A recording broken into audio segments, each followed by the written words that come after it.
There we go. What's going on, everybody? Monday, February 25th. I feel like you and I haven't done a show in years. Yeah, it's been a while. Excited to do another one. Excited to not be in a hotel room doing it. Should be fun. Yesterday's 3-gamer was pretty gross. Now we've got 11 ridiculous games today to go over. I think it's 11. 3. Yeah, it's 11. Oh, look at me. So I should just be confident. I'm excited. I'm pumped for a big slate. Yesterday's was just not fun. No, not at all. I'm excited for this week because you have the two. I mean, you have some big slates, but just good contests too with like the $100 100K to first or whatever on DraftKings today. They have a big like $1,500 tournament on Wednesday that I'm looking forward to. So yeah, I'm just excited for this week in general. You and me both. And we've got baseball back apparently. Yeah, I need to figure out how to play that without it taking way more time than it's worth. I don't get the sense that you're going to be able to do that. Yeah, that's kind of my thought too. I mean, just knowing plate appearances is probably better than any projection you need to give to anybody. Right. I need to know how long someone's going to pitch and potentially how long someone's going to play. I don't really care their talent level.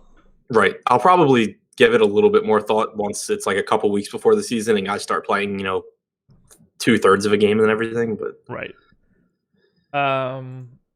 So yesterday, just to touch on it quick, who else saw the Hazonia and Luke Cornett DMP CDs? Yeah, no. I mean, well, I projected a total of like 12 minutes to them once Lance Thomas was starting. 12 total? Yeah. So Cornett and Hazonia. When Thomas was starting, I took all of Hazonia's minutes and gave them to Thomas. And I cut Cornett to like 12. And then I gave more minutes to, I don't remember who. I didn't expect Noah Vonleh to play 18. I didn't expect Mitchell Robinson to get to 30, especially after picking up 2 quick fouls. Yeah. It's just this Knicks team, man. You can't trust it. Yeah, we got a lot of those now. You have them, you have the Pelicans, you have, I don't know, there's like 3 other teams. Yeah, it's brutal. It's brutal. All right, quick plugs, and then we'll get started. First and foremost, NBA Strategy is the promo code. 50% off your first monthly package with us. Any package you choose, including Fantasy Cruncher packages, you can get 50% off the first month with NBA Strategy as the promo code. Second, we are sponsored by Thrive Fantasy. If you go to bit.ly/Thrive, bit.ly/Awesemo. It's incredible that I get worse and worse at this plug as the season goes on. You can get 10% off. Nope. It's not the best start for me today. And I feel pretty good, too. Made some good food last night. Had a relaxing night. Tried to watch the Oscars. Fell asleep. Got a ton of sleep. Got all my stuff done today early. Took the dog to daycare. And yet I am just mentally worthless. bit.ly/Awesemo. $10 on your first $10 deposit. $20 on $100. $50 on $200. Thrive Fantasy is a new DFS site based on player props. They'll give you a list of 20. You pick your favorite 10. And at the end of the show, Adam and I will give our favorite 5. You're trying to pick whether someone goes over or under a certain points, rebounds, assists total. You get points based on whether or not you are correct. We'll go through it all at the end. Whew. I think I just need to get the brain flowing a little bit. Yeah, much like I mentioned this in Slack. Just like this show, I took a stand on something and it immediately backfired. I assumed that Glenn Close would win yesterday. She had never won before, like 5 or 6 nominations, nothing. Called it the Lifetime Achievement Award, massive favorite. Guess who didn't win an Oscar last night? Glenn Close, playing the role of Thomas Sederansky at the Oscars, immediately goes and loses because I'm on it. Yeah, I don't watch movies, so it's easy for me to just not care at all about the Oscars. I don't care about the Oscars at all. I've watched 2 of those movies. I watched Black Panther, and I watched A Star Is Born. I've been listening to the A Star Is Born soundtrack a lot. Decent music. Bradley Cooper as a musician is fun. I didn't really care for the movie. and I didn't really care for Black Panther either. So all the rest of that shit, I don't watch all the trash movies that end up winning stuff. I didn't watch that Shape of Water movie from last year where the lady banged a fish. Just not for me. Yeah, no, I was thinking that, like, because I mean, I didn't see any of the movies that were on the list, obviously, as I think anyone who's watched my shows probably would have guessed. But like, even in the past, the movies that win, sometimes, I'll be like, oh, like I'll venture out like, oh, this must be a great movie, and then halfway through, it's just like, what am I watching? Like, I don't want to watch this. It's generally a pretty piss poor barometer for legitimate quality. Not that I'm looking for legitimate quality in a movie. Sure. I mean, that's probably why I hate most of them. Yep. Yeah, like Black Panther was fine. I enjoyed the special effects. I judge movie like the stereotype about like, and I give my sister shit for it because like she's a Steelers fan, but the original reason was because she liked their helmets. That's like me with movies. If it makes me laugh, if it has cheap jokes, if it has attractive girls, if it has like good action, like I'm good. If it has like a great storyline and is boring, like nah. Yep. Same way. I judge my movies based on whether or not, if it were on and all of my friends were sitting in a living room at college, we would keep it on. Exactly. Yeah. That's why Anchorman got watched 7,000 times when it was on HBO. Yeah, sometimes those movies are just around. Yeah, Step Brothers. Yeah. Oh, perfect example. Yeah. Alrighty. You ready to start this off? Yeah, let's go. Here we go. The Charlotte Hornets hosting the Golden State Warriors. Steph back in Charlotte once again. 113 implied total for the Hornets. 120.5 for the Warriors. 7.5 point favorites in Charlotte. That's rough. Start on the Charlotte side. Pace up spot. Kemba, 9,200 on FanDuel, 8,900 on DK, $41 on Yahoo. I don't really have a ton of interest in anything from the Charlotte side. I'll probably have more Nick Batum than most people do. That was really beneficial a couple nights ago when he went for 40. But yeah, is there anything standing out across this whole Charlotte team for you? Kemba. Yep, that's it.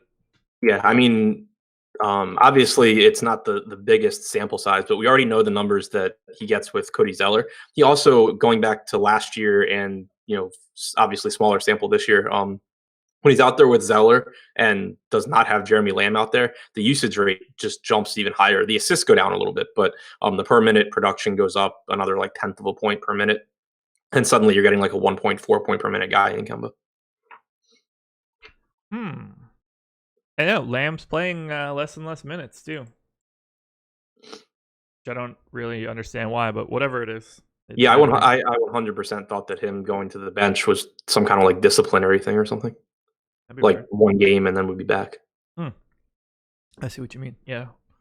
I'll have a little bit of Batum, maybe a little bit of Marvin Williams because I think that he's just sort of underpriced, even though he is what he is. But this is not the side of the game where I want any volume. Just too many games, and the Hornets are not where I'm hitching my wagon. God, I wish we had something else to talk about, but we just don't. Let's go to the Warriors.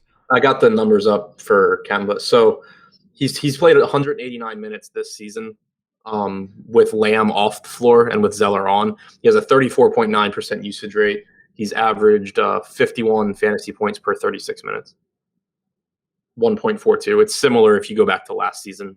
Obviously the sample size gets a little bit bigger. It doesn't get to a point where you feel like super confident in it, but it's doing what you would expect it to do when you take the only other high usage player off the floor. Yeah. Alrighty. Warriors side. I'll just put them all together in one big bunch. Durant, Curry, Cousins, Draymond, Clay. We probably even have to approach this from a site-by-site basis. FanDuel, man, how are you managing Draymond? Let me start there because he is coming up for me a lot lately, and I don't really know what to do with him. I don't feel like I have him projected all that outlandish. I even cut some of his minutes here. He's still grading out well. So talk to me about Draymond. Let's start there. Yeah, I mean, he's been grading out well for me too. The assist percentage has just been through the roof, going on for over a month now. Yeah. Since the start of January, and I'm pulling it up now, but going from memory, since the start of January, he's got like a 33% assist percentage. And so obviously that makes up for the fact that he can't shoot for shit, and he gets no usage anyway, so that doesn't really matter. But yeah, so since the start of January, 29.7% assist percentage, still averaging about a fantasy point per minute. And the price tag is just really, really fair for a guy that plays, around 34 minutes in competitive games. So, yeah, I've no problem with Draymond. Does he grade out better than everyone else for you? Cousins, I think, will probably grade out the best for me. Okay. Well, actually, no, he's $2,000 more than Draymond now. I take that back. Yeah, that was a surprise there, but yeah, it's also close. But yeah, so I have Draymond like far and away, and I'm just starting to get uncomfortable with it.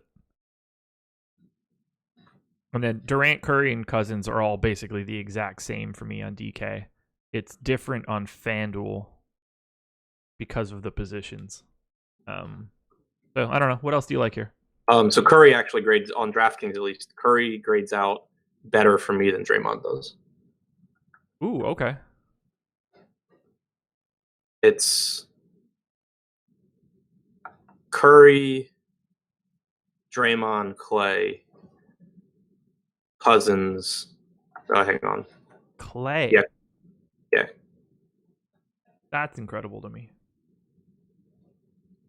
Not that I like disagree with you or anything like that, but it's really hard for me to ever get him as ahead of one of these guys, barring someone being out. Yeah, I mean, 1.06 fantasy points per minute since the start of January. Yeah, I have him significantly lower than that right now, which I'm not happy about. So I need to take a look at it.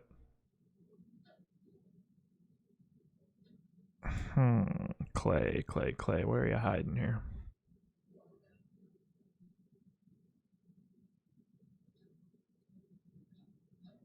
Give him a little bit of a boost. I don't have the pace for the Warriors here. I'm going to end up having combinations of, the top 5 guys for sure. But I am very uncomfortable with the amount that I like Draymond, particularly on FanDuel at 6,500. Yeah, I mean, that's just a really good price, though. What do you want to do with Cousins now that he's up to 8K? Not play him, probably. Especially, he's still only a center on DraftKings. That nukes a lot of value. Yeah. I hate that they're taking a stand there of the 4 guys that don't have dual eligibility. They're right. He is only a center. They're absolutely right. It's just such a weird spot to take a stand. It's the same like Bradley Beal just being a shooting guard is so fucking weird. Yeah. Especially now in that team. It's I mean, if Steph is a shooting guard, Bradley Beal is absolutely a point guard. Mm-hmm. Yeah, that's a great way to put it there. So on FanDuel, I would say that I'm going Draymond, Durant, Curry, Cousins, Clay, and on DK I'm going Draymond, scramble the next 3 guys, Clay. And I'm comfortable with that. Yeah. I think small forward is really bad today on FanDuel, so I'll end up with more Durant than anybody else. Yeah, that makes sense to me. Special thanks going out to flat minimum Derek Jones, being a guy that I'll have quite a bit of as a full-on punt. And if you're because it's a revenge game. Oh, exactly. Raise your hand if you didn't remember he was on the Phoenix Suns. Hands up. Yeah, no. I think he was. Now I need to look. I almost typed senior. He was on the Phoenix Suns. On the Phoenix Suns last year for 33 minutes. He must have played preseason or something. I don't know why I knew that. I mean, he's the type of guy that probably would have got some run in preseason. So he played 545 minutes his rookie year. He was Not great.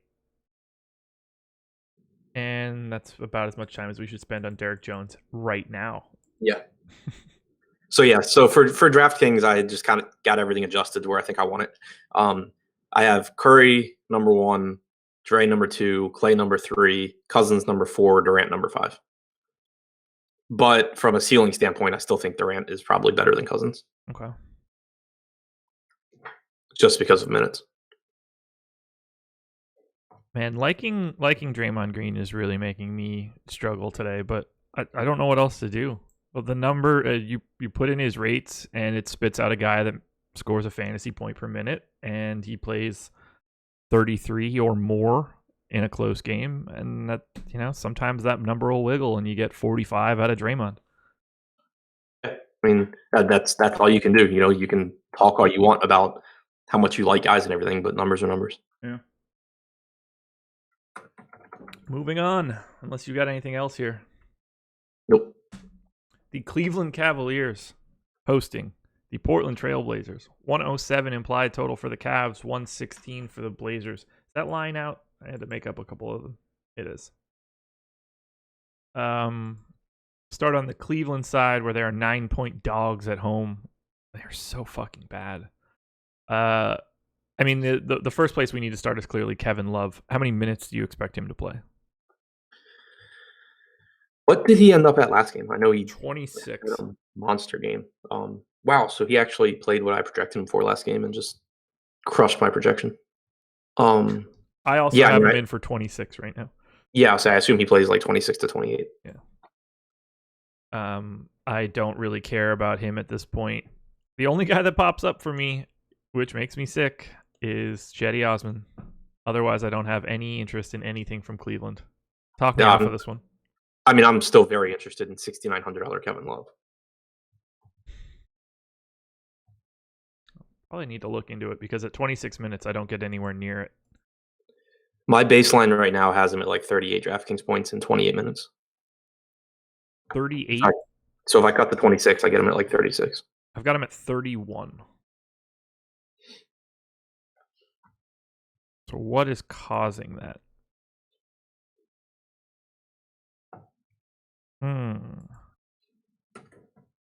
29% usage. 29% usage, 21% rebounds, 12% assists. I don't know what I would have to do to like juice that up a bit.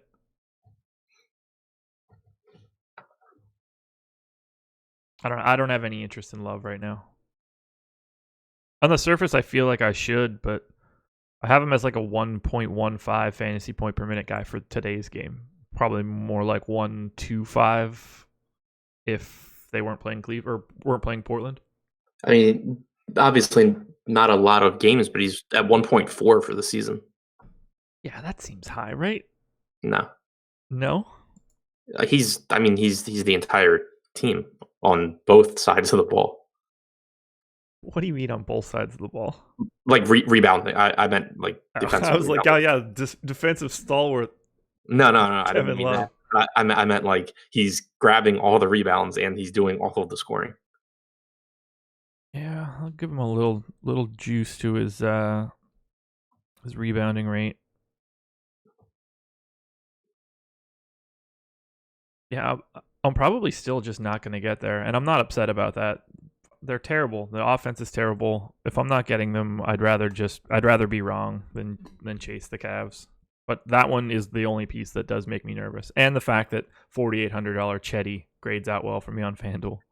I think with Love, it's also an obvious spot to pay attention to ownership. Like he was 3 or 4% owned last slate. I had him at 10%, and that was obviously really nice. And it's somewhere where I'd be happy to be again. If people are like, oh, he's back, he scored 54 points last game, and he's 30% owned at 6,900 or something, then I don't think I'll be there. Okay. Yeah, no ownership yet, but if they do, if that ends up being like oddly high, then clearly this is a trial game for Love. There's been Portland rumors for him for years and years. Let him know it looks good. All right, to the Portland side, I guess. Well, do you have anybody else from Cleveland? No. I I'm not even remotely close. Do you have any interest in Chetty? I guess we should pay more attention to the FanDuel price, where he's $200 cheaper than DK. Yeah, I mean, that's fine. 32 minutes of Chetty is not very exciting at all, but then I assume he's a small forward on FanDuel, right? Yes. Yeah, so I mean, that's fine. I doubt Chetty wins or loses you anything. That's a good way to put it. Portland side, I don't really have a ton of interest in anything here. Like, Dame certainly looks good, but he's priced where he should be. CJ's price is right where it should be. Nurkic, I think, is priced right where he should be. With Cantor here now. I mean, Aminu for 4,500. How many minutes does he play? Mo Harkless for 3,300. How many minutes does he play? I don't know. Anything for Portland, because it's just not there for me. I wish that their game flow last game had been different, so I had a better idea of exactly how they were going to use Cantor and Nurkic. Yeah. I've Cantor in for 19 minutes. I think that seems right. I mean, he played 9 minutes in the first half. So I'd put him in that range, and then I would give the rest to Nurkic. Yep. That is what I did. 29 and 19. Yeah, so I mean, if I give Nurkic 30 minutes, I still get him as a decent play. But yeah, I mean, Dame grades out well, as we would expect. Yeah. Beyond him, it's like secondary guys. And even for Dame, I think he probably ends up in like the Kemba category for me, where I think they're really comparable. Yeah, like I don't mind if I get him. I just don't expect to get much. There's too many games, and while a matchup against Cleveland is clearly quite tasty, it's a pace down spot. It just doesn't strike me as the game where they're going to have to go absolutely insane. So I doubt that I have much coming out of the Portland side. I ran the numbers for Kevin Love since last season. He still only played 95 minutes without any of Rose, Wade, Thomas, James, Hood, Thompson. But 35% usage rate, 23.5% rebounding percentage. Okay. Yeah, I'll look into him a little bit further. You ready to move on? Yeah. Pistons and Pacers. 107.5 implied total for the Pistons. 105 for the Pacers. 2.5-point favorites for the Pistons here. Both defenses really good. The number 1 and number 2 defenses on this slate over the last 15 games. Kind of crazy to me. Start on the Pistons side, where we start every time. And these guys' prices are just all over the place, always. Andre Drummond is 10-6 on FanDuel, 9K on DK. Blake is 8,800 on FanDuel and $100 more expensive than Drummond at 9,100 on DraftKings. That's a real nice FanDuel price. That's a really nice FanDuel price. So Blake on FanDuel should be a no-brainer here. Looks great. Drummond is fine. He is just good. He's at 1.6 fantasy points per minute over his last 30 on FanDuel. That's nuts. So I don't mind paying up for Drummond because I think he's really good and it's kind of going overlooked. But Blake on FanDuel is really the only priority out of the Pistons. Yeah, I agree with that. I mean, overall, this is just such an unappealing game. Mm-hmm. Shit. I got coffee all over me. Yeah, it's not a great start for me. Yeah, it's you just don't want to run face first into the Pacers. It's a slow game. It's a defensive struggle. You're hoping to get somebody because of a price difference. So yeah, Blake on FanDuel I think is feasible. Otherwise, you're probably going to be better off finding something else. Yeah, like I have Blake and Drummond grading out well on DraftKings too, but not well to the point where I'm confident that they're going to be in a ton of my lineups on an 11-game slate. Yeah, I don't think Draymond for me, but I don't think we've named anybody in any of these games that I'll have a lot of. Yeah. And I mean, 11-game slate, normally what ends up happening with my ownership anyway is that there's a couple of value guys that I have tons of, and then there's, my having my core plays for expensive guys still end up being, 30, 35%. Yeah, agreed. Yeah, no Reggie Jackson, no Kennard, no Ellington, no Ish. I mean, Ellington's fine at 3,700, but we'll have better value by the time this day is over. Right. That's exactly what I was going to say. Indiana. I have Miles Turner in. What about you? I have him in as well. Okay. Doesn't really matter all that much for me. I've got him at 29 minutes. Again, the spot is kind of unappealing, but he can pay off a $6,200 price tag. I just don't really need it. I don't really need anything from this team.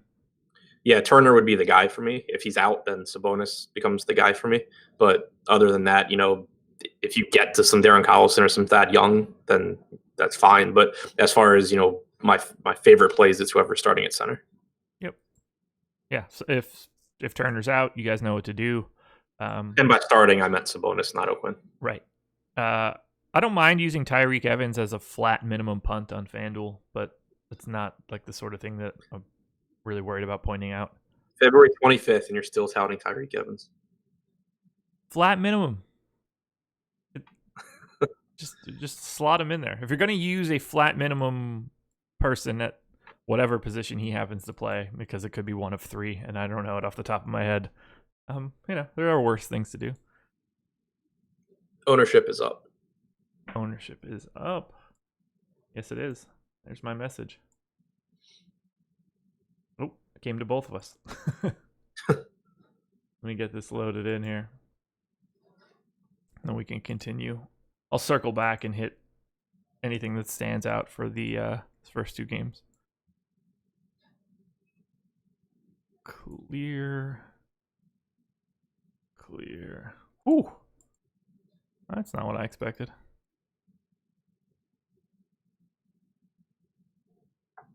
A lot of interesting names there. That one makes sense. Okay. In this game, we have no real ownership going to anyone outside of Blake Griffin on FanDuel, Drummond on DK. I think that makes perfect sense.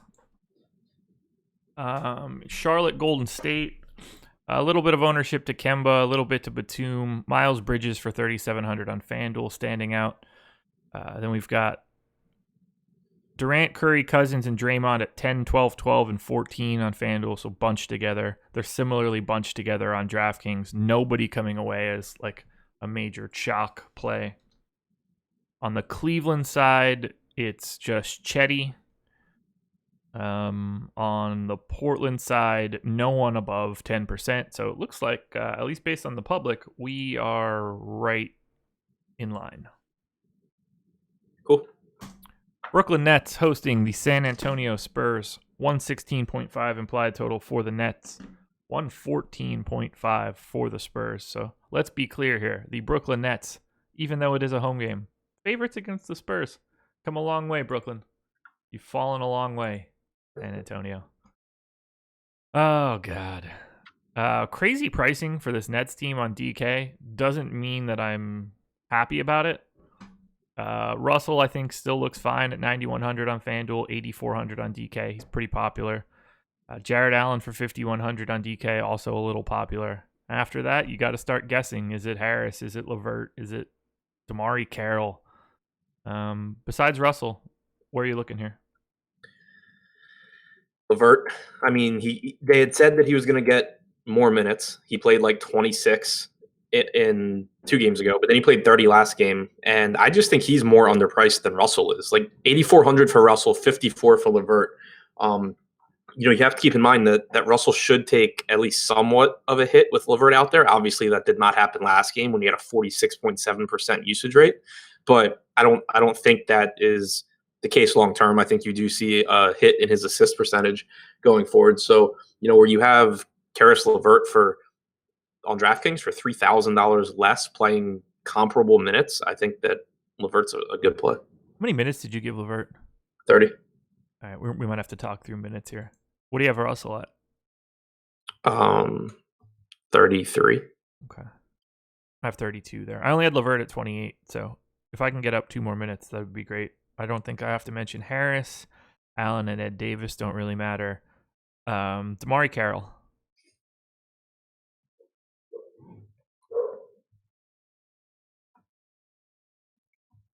No? No, I thought you were going to follow up with something about him. Yeah. How many minutes do you have him projected for? 25. Okay. Alan Crabb? 27. Hollis Jefferson? Where's Hollis Jefferson? Did he get P last game? Yeah. Was he hurt? I don't know. Seems like it matters. I don't think he's hurt. I don't think he is either. But I also don't think that he is suddenly not a part of the rotation. I mean, so my thing is like, I would take minutes from Graham or Napier before I took minutes from anyone else. I only have Napier at 12. I have Graham at 16. They seem to play him no matter what. So what? I guess basically there are only so many minutes to go to either Rondé Hollis Jefferson or Kurucs, right? Right. So I mean, I have Kurucs at 0. I have Hollis Jefferson at 17. I have Napier at 15. I have Graham at 16. Okay, so I went Hollis Jefferson instead of Kurucs. Ultimately, I don't think it matters. So I'm just going to take 2 minutes here and give them to Karis LeVert so that I can feel a little bit better about this. 4:22, and then I'm giving him 2 more minutes, so 5. At which point, LeVert plays 30. That can't be right. Did I give him the wrong person? Oh, gave Damari Carroll 226 minutes. Don't think he's going to play that many. Don't think he's going to be out there that long. He might get tired. So yeah, I'm in for LeVert. I assume you're okay with any sort of Jared Allen that you get at 5,100. But yeah, it's not like I'm always fine with whatever Jared Allen or Ed Davis I get. Yep. Okay. Same page there. Yeah, I would agree now. If I have LeVert in for 30 minutes, I think that LeVert is a better play than D'Angelo Russell, and he has half the ownership. I have right. So I mean, with Russell at 33 minutes and LeVert at 30, I get Russell as like slightly better, like 43 points to 30 points. Okay. For the season, they've played 418 minutes alongside of each other. Russell's averaged 1.21 DraftKings points per minute. LeVert's at 0.95. Ooh, that's not great. But San Antonio also sucks. They do suck. Let's talk about San Antonio. Because I think we've put Brooklyn to bed. What do we do with LaMarcus Aldridge? $8K on FanDuel, $7,500 on DK, $32 on Yahoo. I had quite a bit of them yesterday. It didn't go well. Yeah, so did I. They got beat by the Knicks. Let's be clear here. They lost to the New York Knicks. The Knicks' first win in MSG in like 3 months. Super embarrassing. I think LaMarcus Aldridge is probably one of the better plays on FanDuel at 8K and a similarly solid play on DraftKings. Unless you think that something's super wrong with him. Don't be like discouraged because he played 25 minutes yesterday. He picked up his 4th foul like a minute and a half into the 3rd quarter. Yeah. I mean, I'm still giving him like 33 minutes here. Yep, I have him at 34 actually. But either way, this is a pace-up spot for San Antonio. Brooklyn's defense isn't fantastic, so I'm gonna probably have Aldridge, although he is chalky. Yeah, I mean they get absolutely massacred by centers. Yeah, I'm a big fan of Aldridge here. What about DeRozan? 8,400 on FanDuel, 8,500 on DK. What a shit price. Yeah, his price just, and I'm kind of glad as someone who primarily plays on DraftKings. Yeah, because I think DeRozan, like I think the All-Star break helped DeRozan. Yeah, he needed it. Yeah, and so it was going to be really frustrating if we got like a prolonged like 2 weeks of him being 73 and then 75 and then 7,600. So on one hand, I'm glad that they just got him right back to where he should be priced. So yeah, I mean, I still think that he's fine, but Aldridge to me is the one that I really want to go to. I completely agree. I don't like they're not even close to me in this particular spot because of that pricing. Not that I don't like DeRozan, but I won't have much, and I certainly like him more on FanDuel. After that, and Derek White is a hit for DeRozan as well. Yeah, I do have White in here for 22 minutes. I assume he's playing. We'll see. And I don't mean that like it's a massive hit. I just mean like it's a Yeah. worse situation for DeRozan today than it was yesterday. And I'm certainly not trying to pick through the rest of this heap. If I get any little bits of Rudy Gay, I'm okay with it, but I don't want to try to figure out the rest of the Spurs. Yeah, I think I pretty much agree with that. Is Bellinelli still like Playing too much? yeah, I mean, well, he's 4K now too. Yeah. But he was like low to or mid like 3K for a while. Yeah. Alrighty, let's move on here. And hit that like button while you're here, everybody. Seems like a really good time to ask you to do that. 112.5 implied total for the Miami Heat. 104 for the Suns, who are just downright dreadful. They've lost 17 straight. It's not good. No, it's not. Not good. They're going to end up with RJ Barrett at the 4 pick or something stupid. What'd you say? I said them, and then they'll end up with like RJ Barrett at the 4th pick and get another wing. That's me laughing because I know the name, but I have no idea what position RJ Barrett even plays. He's the wing. He's a wing for Duke. Context clues together. There you go. 8.5 point favorites here for Miami. Miami Heat are without Justice Winslow, Rodney Magruder, and James Johnson. And this team still has enough bodies to fill out a full rotation and make me question about where I need to give minutes. They've already gotten rid of more people aside from that. I hate this damn team. Pace up spot in as advantageous of a defensive matchup as you can get. So there is a ton to talk about. This is the first game we're hitting where I'm pretty sure that we're going to have an absolute ton of exposure and just not be happy about it. Do you have anything specific that you would like to break down for Whiteside and Bam? I think we could start there because that's at least the easiest piece of this to talk about. I mean, I always like Whiteside more just because he's the one that's obviously more likely to just, go nuts. He played 30 minutes last game and actually could have played more if the game had been closer. 6,600 on DraftKings. I love that price in tournaments. Yep. I have no problem with it whatsoever. I will have a decent amount of Hassan Whiteside. I like him on both sites. I don't Such mind. a dream matchup for him too. Yeah, for sure. Bam Adebayo, 4,400 on FanDuel, 3,800 on DK. I don't mind using him. Right. So I'm going with probably about 28 minutes for Whiteside on DraftKings. That's going to give me a plenty high enough projection to get to where I want to be. I'm not going to just limit Bam to 20. Like I'll probably give him, 22, 23, whatever makes him like a good play, but not someone that is going to pop into like a ton of my lineups.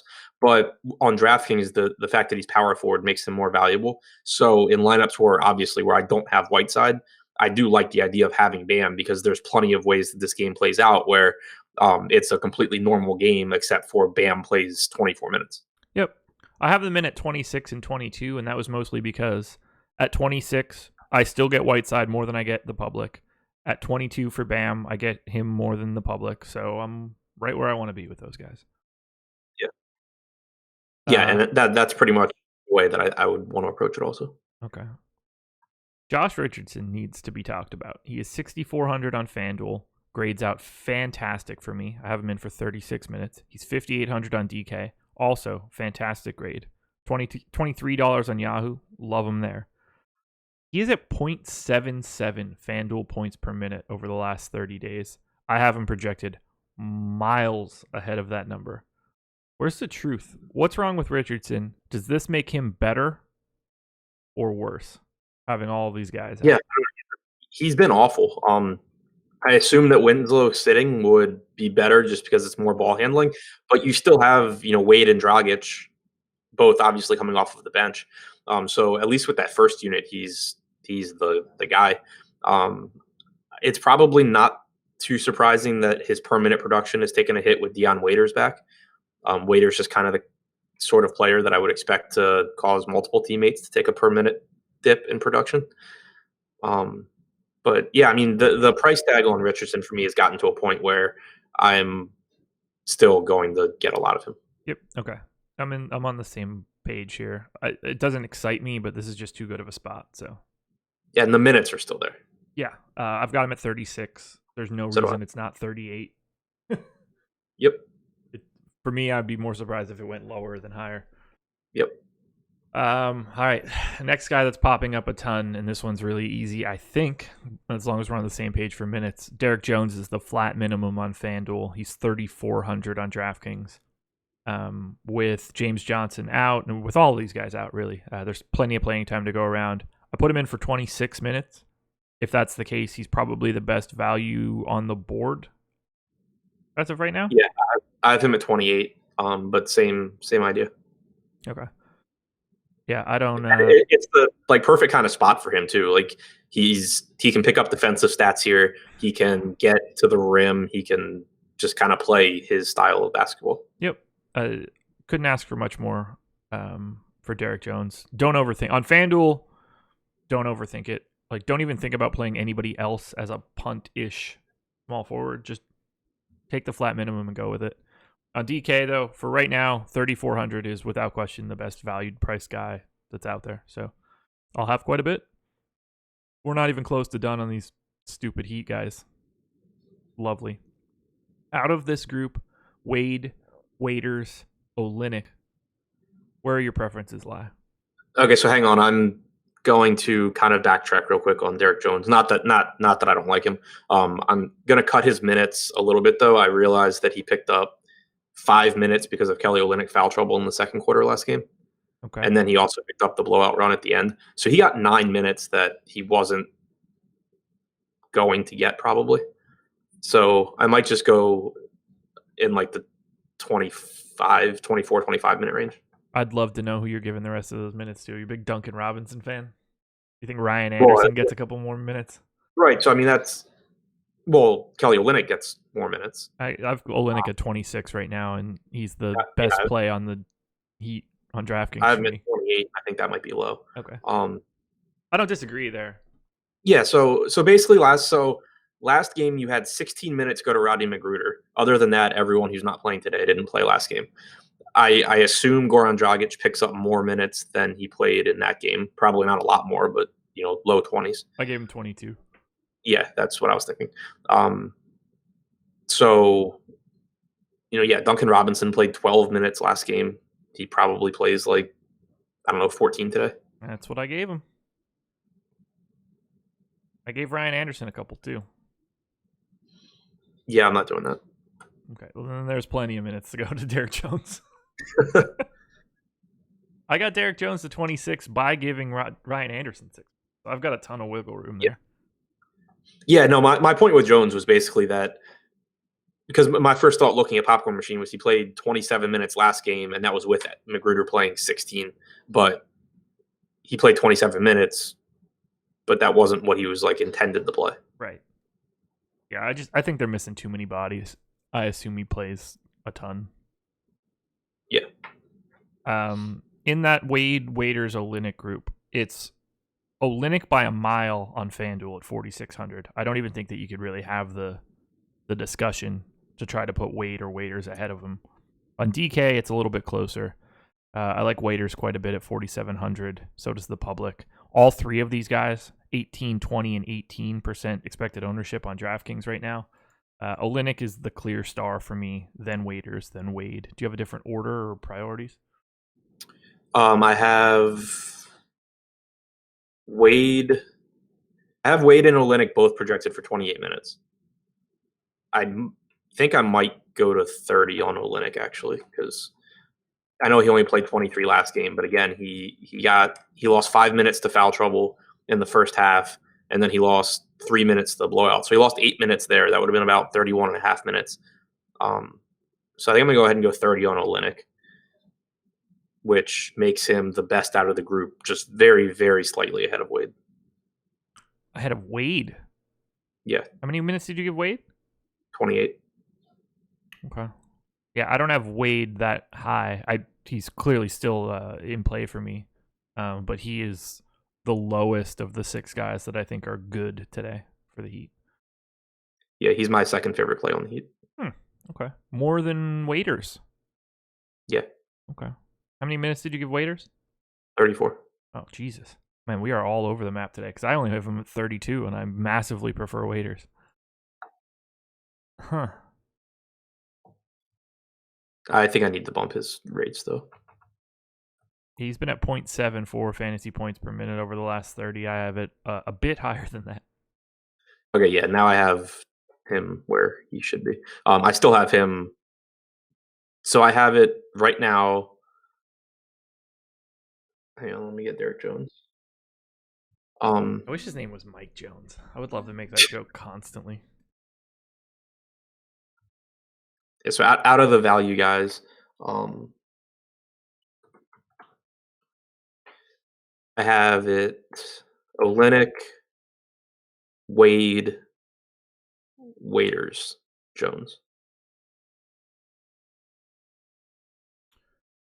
Yeah, I have Jones ahead of Wade. But either way, the Heat are going to make up a lot of exposure. Yeah. How many fantasy points do you have Jones for? 25. Okay, I'm at 23 DraftKings. Okay. Might be a little high on Derek Jones there, but I'll dig in a little bit further. They weren't a priority. I just knew that I was going to get a ton of these guys because of minutes, but there's a lot to like. And what's really crazy is that Goran Dragic can blow this shit up, play 29 minutes or something today on FanDuel and be the clear best option at point guard. 4,200. Yeah. Like you gotta at least be aware of that. Even at 4,900, like if he happens to get minutes, he becomes close to the best point guard on the board. He does hate this team. Huh? Yeah, that would be very heaty. Oh, that's for sure. Okay, I think that we've talked enough about the Heat. Now it's time to talk about the Suns, and I don't think there's that much to talk about. It's a pace down game. It's not a great defensive matchup, and the Suns have the lowest implied total on the entire slate. So if I got any Devin Booker, I'm okay with it. I think a little bit of DeAndre Ayton is perfectly fine. Kelly Oubre a little chalky on FanDuel, but otherwise, I don't need to be here for the Suns. It's Booker and it's Ayton in very little quantities. Otherwise, I'm good. Yeah, same boat. Okay. Yeah, it's just not a great spot. Got the Suns kids heading into Miami, party it up. Feels like a rough spot. DeAndre Ayton gonna look like a 47-year-old man out at the clubs. He's the oldest looking dude I've ever seen. That's a child. Greg Oden. He looks older than Oden. He reminds me of Oden, but I think Oden looked older. Yeah. Man, there's a lot of people that are gonna go back in time and be like, oh man, what a bust, and not realize how fucking good he was. Greg Oden. Yeah. Yeah. Yeah, I would. Oh man, it's pretty close. They're very comparable in like looking way too old. Dude, that year at Ohio State, he was just downright nasty. What did he average? I need to look this up. It's still insane though. Just thinking about how basketball's evolved since then, like, and I guess it did just happen again, but it was a stupid pick. But I was going to say, like, the fact that Oden went ahead of Durant just because of like what the style of play. Dude, 116 offensive rating. He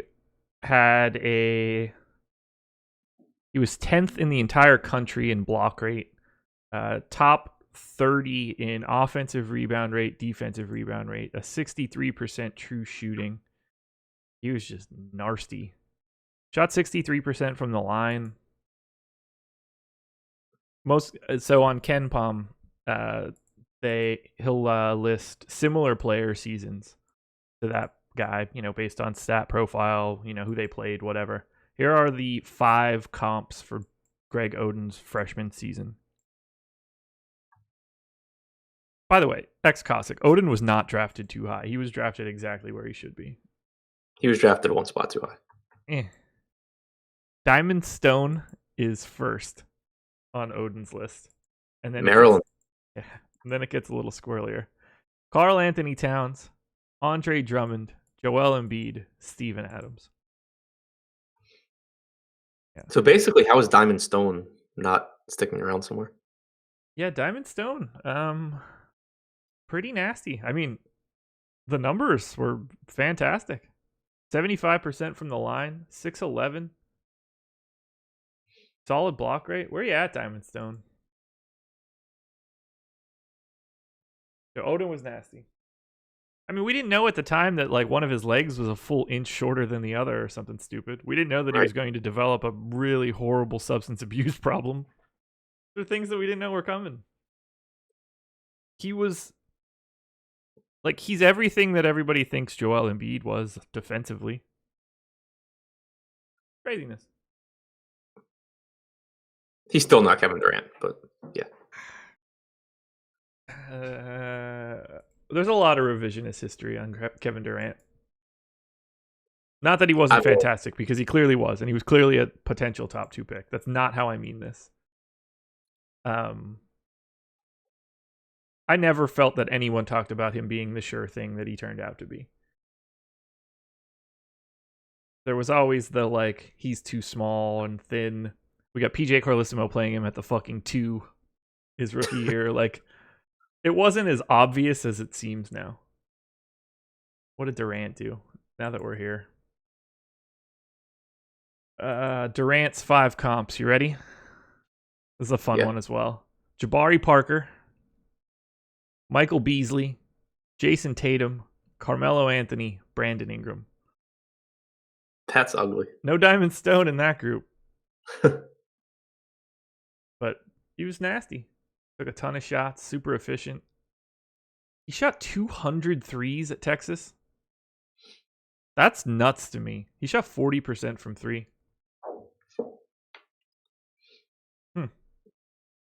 Shout out Kevin Durant. Alrighty. We put a bow on the Suns. We've got 6 more games to go. Let's keep it moving. I get derailed so easily. The Chicago Bulls hosting the Giannis-less Milwaukee Bucks. 108 implied total for the Bulls, 119 for the Bucks. Is that a real line? Oh, we have real lines out for 3 of the games that I made up. So let me enter those quick. Atlanta, Houston is 10.5. I made that one up. I was a little high. Sacramento, Minnesota is a 3-point line for the Wolves. Monster total there. Holy shit. And then Dallas is a 5-point favorite. Nope, Clippers are a 5-point favorite against Dallas. So if I'm entering this correctly, and I'd like to think that I am. The line dropped massively. Okay, that makes sense. The line opened at Milwaukee minus 11.5. It's now down to 7.5. So that seems like a much more likely scenario for Giannis being out. So what is that now? Because I still had it at 11. It's 7.5. So it's 109.5 implied total for the Bulls, 117 for the Bucks. Okay. I was like, wow, they're that big of favorites on the road without Giannis? Like, god damn, how bad are the Bulls? Right. All right, we'll start on the Chicago side. Difficult defensive matchup, not as difficult as it would have been. A little bit of a pace-up spot. You think Otto Porter plays? I have him out right now. Okay, I have him in, so that's going to be interesting. A little bit of Markkanen's fine. A little bit of Levine is fine. I like Markkanen quite a bit more than I like Levine. I would like Otto Porter if he played. Yeah, it's like a prime Otto Porter spot. Yeah. Let's talk about Chris Dunn. Okay. Unless you have a very specific Lauri Markkanen, Zach LaVine. I have a very specific. Hit me.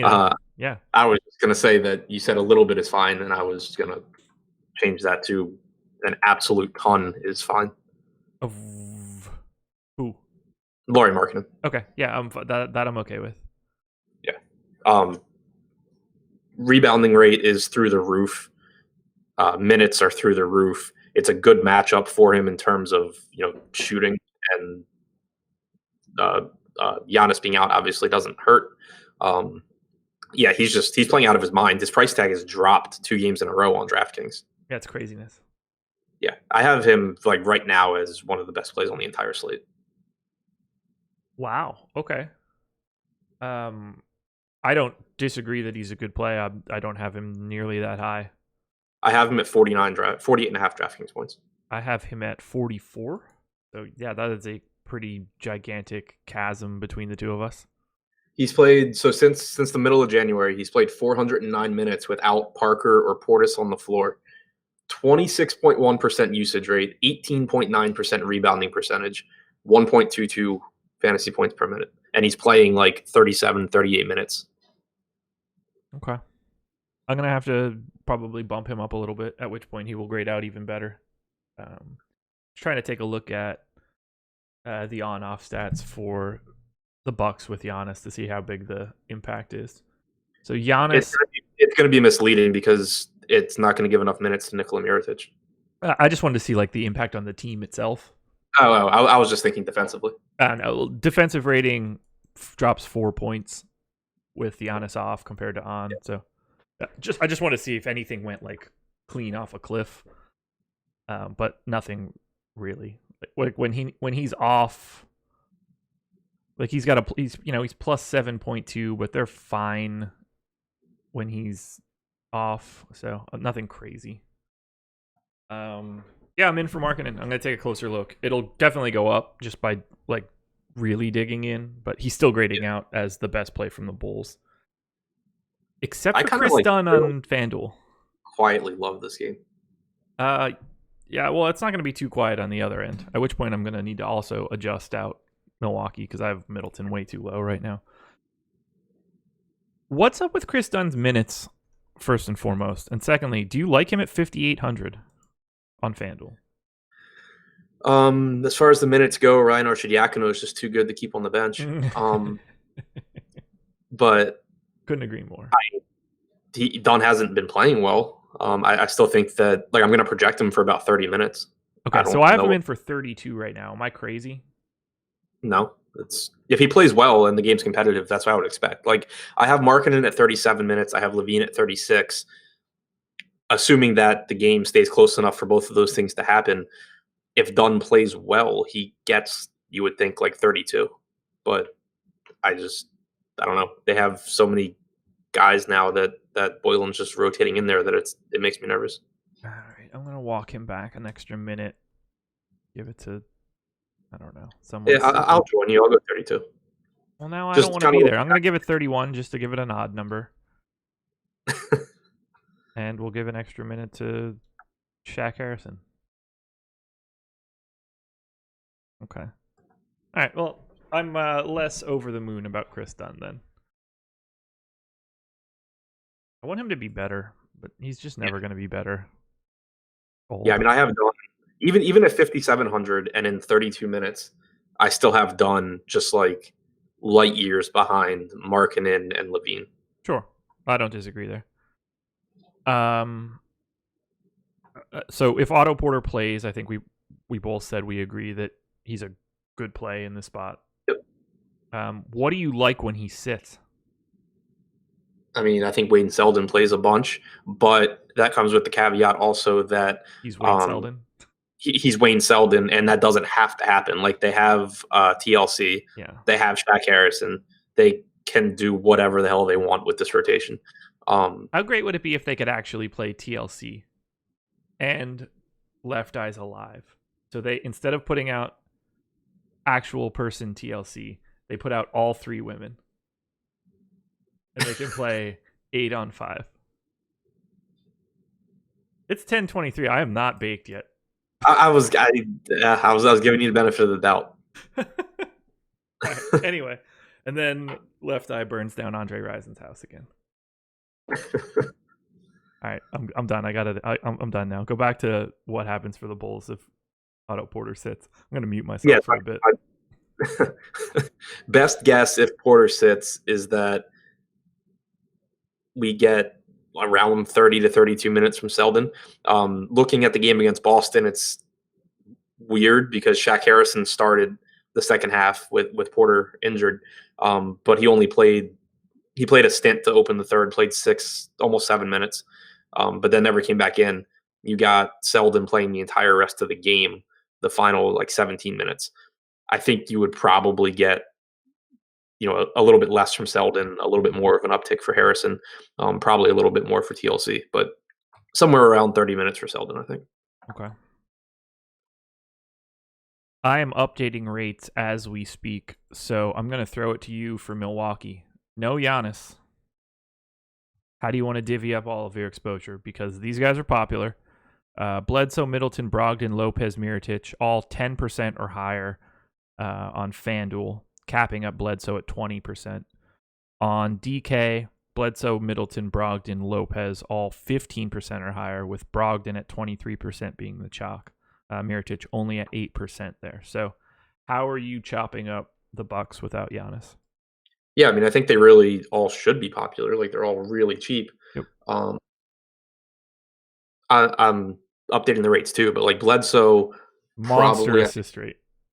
yeah. For the season, 1.5 fantasy points per minute for Eric Bledsoe in 368 minutes with Middleton on the floor and Giannis off.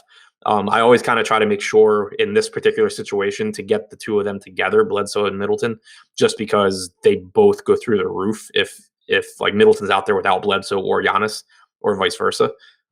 But for the season, even alongside Middleton, you have almost a 27% usage rate and a 36% assist percentage for Eric Bledsoe. So can we have a quick discussion that is honestly relevant? I know that I just derailed us with that bullshit TLC thing. So I think I know the answer to this. I just don't ever think about it. So when you quote assist rate there, you quote Bledsoe at 30 whatever percent. And I'm looking at Wowie, assist percentage 34.7 with Giannis and Thonmaker off. My sheet uses. Are you looking at Wowie right now? I'm looking at a comparable thing. I know what you're looking at. Then. Anyway, so I don't use that assist number in my sheet.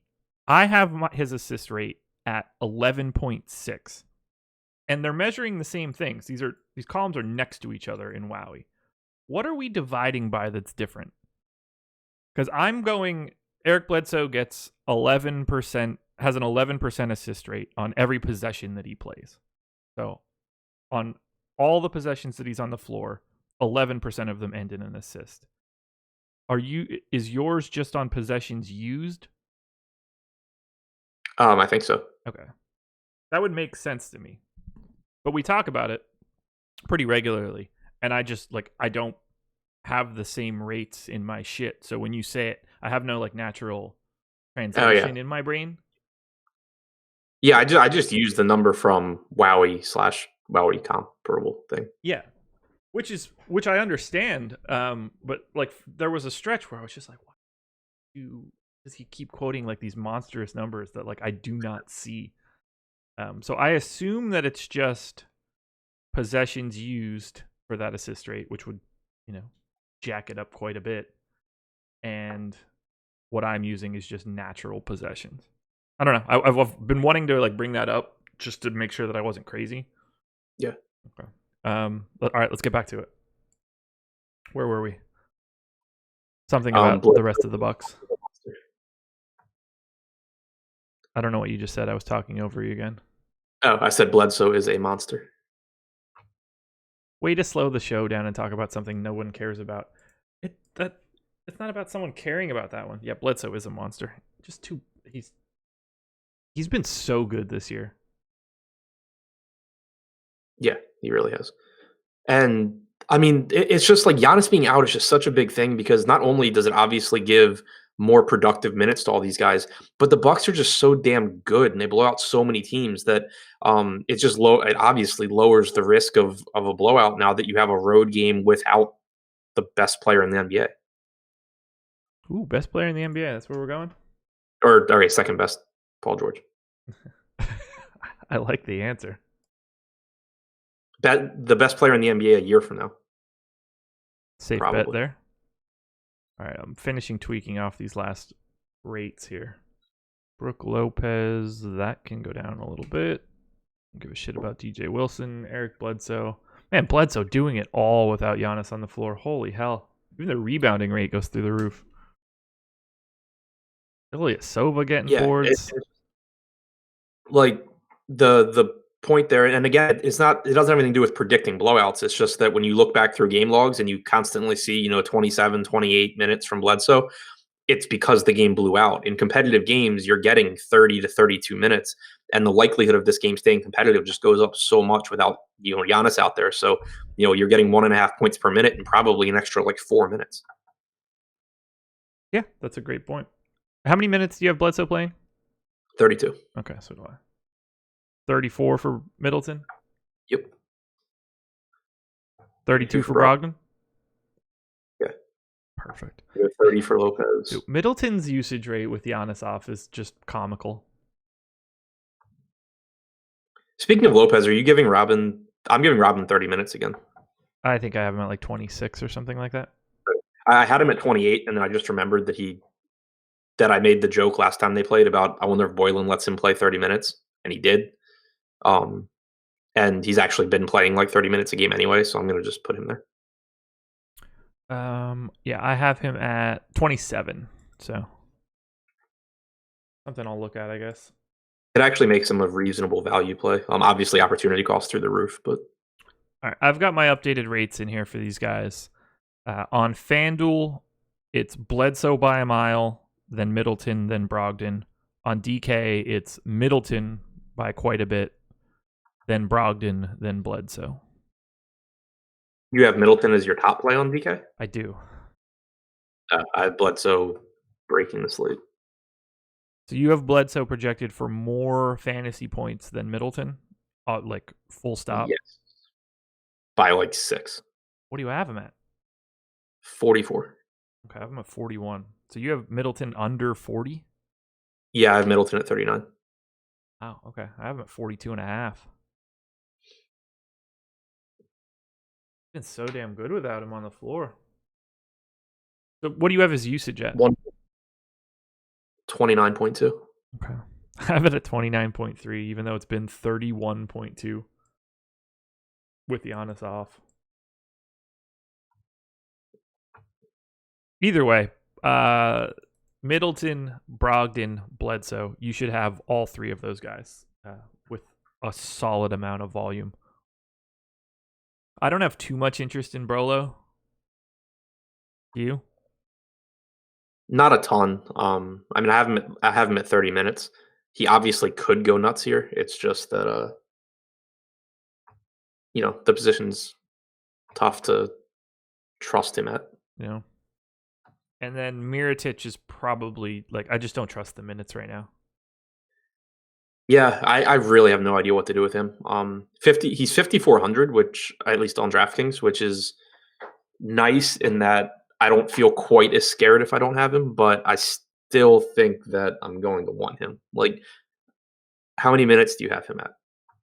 At Mirotic? Yeah. 24. I'm at 26. Okay. I could see it. Yeah, I mean, he played every single competitive non-Giannis minute against Minnesota.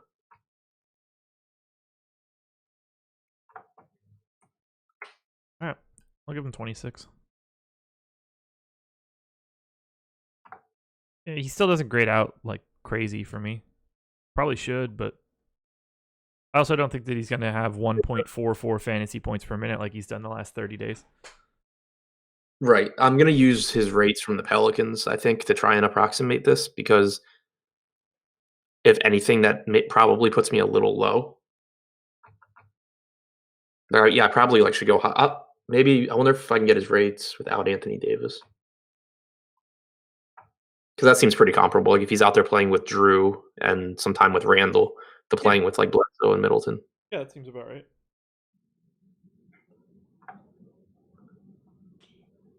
I have no idea where this message could be coming from, but Tim Perez in YouTube chat just said, Josh thinks the Fast and Furious franchise is good. Oh, that's because earlier we were talking about liking bad movies. Oh my god, dude, what kind of delay is this dude on? I've only ever seen the first two. I don't even know if I've seen those. I think I have. I saw the second one in the drive-in.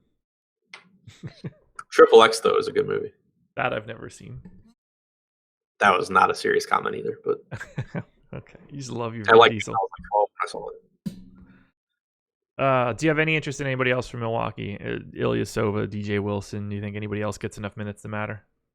No, I think it's pretty much those guys. I agree. I guess Ilyasova could matter at 3,400. Yeah. He Wow, they played Giannis at the 3 for extended minutes against Minnesota. I guess that makes sense. Who are the 4 and the 5 in that scenario? Illy and Lopez. Oh shit, yeah, that one's legit. It's a decent team to do it against, though. But so is this. Yes, it is. Well, is it? I mean, if Robin Lopez plays 30 minutes and Markkanen plays like 37, I could see a few minutes where Ilyasova is playing alongside Lopez. Oh yeah. I just meant like, the Bulls suck. Oh yeah, I just meant like size wise. Yeah, I agree. So like I have Ilyasova at 24 minutes, and at 3,400, that's not terrible. I have him in at 18. If I had him in at 24, I would probably like him. I still like him less than everyone else that we mentioned. I agree. Moving on. Yeah. Alrighty. Hit that like button, baby. NBA Strategy is the promo code. Go to Thrive Fantasy, bit.ly/Osimo. Get all the plugs in again. Houston Rockets hosting the Atlanta Hawks. 121.25 implied total for the Rockets. 110.75 for the Hawks. I mean, we got to start in the same spot. Does James Harden play today? I have him out right now. Really? I have him in. I mean, game time decision. Just sat against Golden State. They beat Golden State without him. They're playing Atlanta. Like unless he's just like threatening to kill D'Antoni, I don't know why they wouldn't just hold him out another game. Ultimately, I don't think it matters all that much. I think it does. Like, what I mean is like it's a really easy set of circumstances to account for if he's in or out. Like if he's in, there's barely anybody on the Rockets that you really need to go crazy for. And if he is out, like the obvious answers become what's there. Like I don't see a lot of ambiguity in this, whether he's in or out. Like there's no one floating in the like, he might be a good play type thing. Yeah, no, the problem is like that this game starts at 8 and you could very easily run into the same situation we did last time where I know I personally screwed myself by not trusting the whole beat reporter that he's probably not going to play thing. And so like I ended up with a ton of Devin Booker in the 7:00 game that could have been Chris Paul in the 7:30 game or 8:30 game. Yeah. But if Harden is in, I like him quite a bit. Pace up spot, highest implied total of the entire slate. They're not like going to play him 24 minutes if he plays today. If he plays, like I assume Harden is getting the full run. So I like him a lot if he is in. Would you share that same sentiment? Yeah. Okay. Assuming that he is in, I'll go through everything that I have, then you can hit me with the out. I love Chris Paul for 8,400 on FanDuel. I like him for 8,300 on DK. I would love him on both sites if Harden is out. I think Capella is fine. He seems to be owned exactly where he should be. 8K on FanDuel, 7K on DK. It makes me nervous that they now have options, so they don't have to run him into the ground. I am willing to go back. I don't think they care. What? I don't think they care. I don't think that they really care all that much either. But just having Fareed instead of the backup being legitimately just Nene is at least mildly a safety blanket. I'll probably use PJ Tucker as a value option on DK. I hope more value opens up so I can just ignore it because I hate taking PJ Tucker. And Eric Gordon for 4,600 on DraftKings if Harden is in is still a reasonable play. Hit me with what happens if James Harden is out. This becomes like an easier to predict version of Miami as far as it's a phenomenal spot and they're all really, really good plays.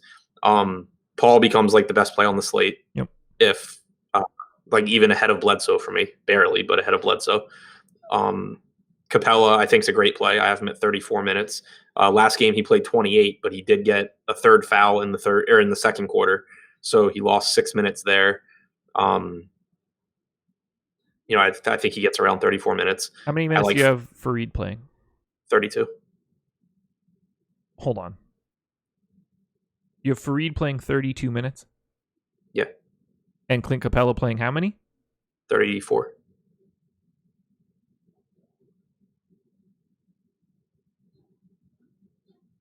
Does that change for you if Harden is out or in? Well, yeah, because I don't think Fareed starts at power forward if Harden's in. How many minutes do you think Fareed plays if Harden plays?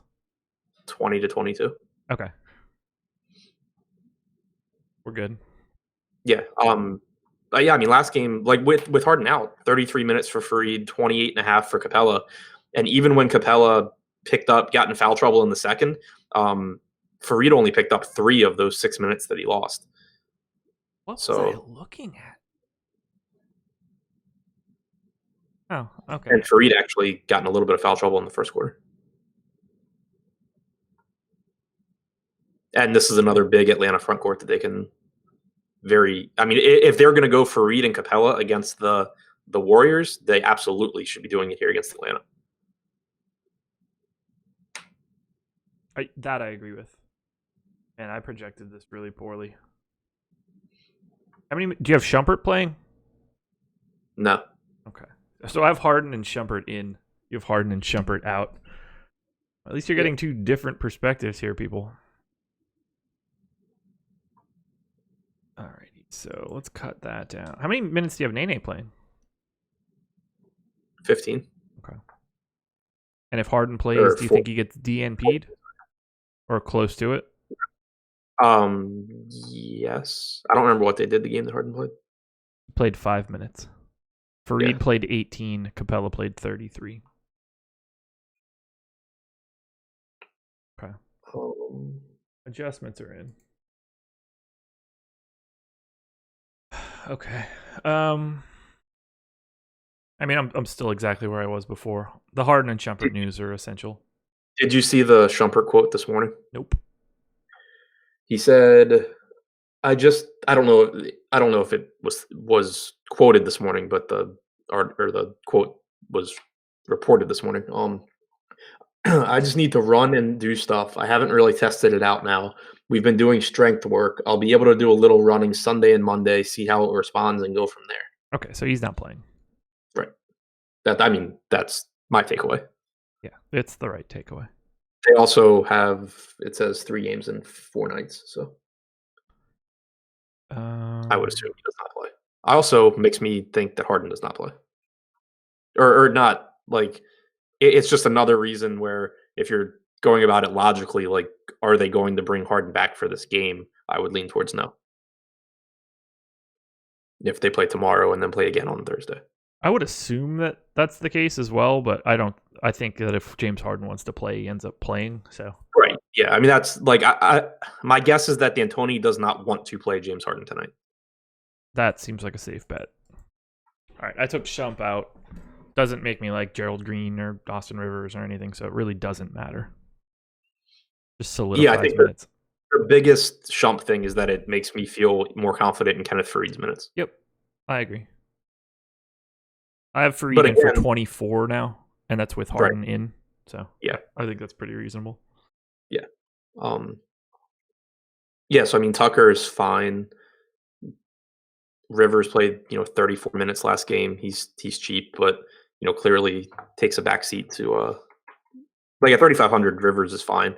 I think that I would probably rather play Rivers than Derek Jones. What? If I'm only that's Harden out. Yeah, Harden out. Okay. Yeah, probably because Rivers plays like 30 something minutes then, right? Yeah, I'm with you. But I need to break out of the Harden in out thing in my head because you said that and I was like, you're out of your fucking mind. You're like, what? I'm like, he's playing the Hawks and he's 3,500. Yeah, I was like, I've got him in for 20 minutes. How many more minutes could you possibly be giving him? Yeah, I forgot that there's 36 plus available in that scenario. Okay. Yeah, so I mean, if Harden's out, I have it ranked looking at DraftKings pricing. Chris Paul, Eric Gordon, Kenneth Fareed, Clint Capella. All right, so Chris Paul, massive drop. Eric Gordon, Kenneth Fareed, Clint Capella, massive drop. Austin Rivers, PJ Tucker. Okay. If he is in Harden, or for me, it is then Paul. This is FanDuel. Paul, Harden, basically coin flip, and then Capella. And on DK, if Harden is in, Harden by a mile, then Chris Paul, and PJ Tucker, which makes me uncomfortable. Don't play him a ton. And then probably Eric Gordon at 4,600. Wow, I didn't realize. So, I think Gordon is actually even better than I realized, and I already liked him a lot. But he's played 256 minutes this season with Chris Paul on the floor without Harden or Melo, and he still has a 29.2% usage rate and a 15% assist percentage. Jesus. Yeah, I think the moral of this story right now is that you want to pay very, very close attention to this news throughout the day. James Harden's going to swing a lot. Yep. Atlanta Hawks side, I don't care about a single guy from Atlanta on DraftKings. And, I mean, I guess Trae Young and Collins are really all that I care about, unless you think that Bazemore is going to play 600 minutes or something tonight. Assuming Herter's back, I think that hurts Bazemore. Yeah, I have Herter in, so I can't imagine wanting any real part of Atlanta here. Yeah, I don't really have much. Okay, cool. Moving on. Memphis Grizzlies hosting the Los Angeles Lakers. 108.25 implied total for the Grizz. 112.75 for the Lakers. So 4.5 point favorites for the Lakers in Memphis. Thank God they have LeBron James. We will start on the Memphis side. Massive pace up spot here. Fantastic defensive matchup. We're really going to need to dig in. Mike Conley. Oh, let's pour one out a little bit for Jaren Jackson, man. I don't like him getting shut down. Yeah. I like it because it means I get to play a lot of Jonas Valanciunas. Yeah, I am happy that I don't have to worry about over-rostering Jaren Jackson any longer. Yeah. Cossack, that Rockets Hawks game is in Houston. So if James Harden flew to Atlanta just to get strippers and then fly back to Houston, that seems like way too much work. Yeah, I mean, he already has his spots in Houston. Yeah, plenty of strip clubs in Houston for him. All right, Mike Conley, 7,600 on FanDuel, 7,600 on DK, 31 on Yahoo. I like Conley quite a bit, particularly on FanDuel. I'm going to assume we're on the same page here. Yeah. I mean, I think I might like him less than, or I'd probably like him less than you do. Okay. Like, factoring in price on DraftKings, I get him still, like, oh, sorry, I thought I prefaced that. FanDuel. Oh, DK, yeah, I think he's fine at 7,600. I think you did. I just kind of, like, ignored it. Yeah, that's smart. Price? I like it. What was this FanDuel price? 7,600 as well. Oh, then yeah. Okay. I was like, what? Come on, man. Okay. Valanciunas, 7,600 on FanDuel, 6,400 on DraftKings, $18 on Yahoo. The key thing I want to point out right now, 21% expected ownership on DraftKings. I assume that I have significantly less minutes than you do right now, and that's the reason that Valanciunas is not someone I'm even remotely interested in. So, how many minutes do you have Jonas Valanciunas projected for? 30. Okay, I have 26. Oh, even at 26, I think I would have a ton. 26, he would be a really good play. Yeah, I basically don't get him at 26.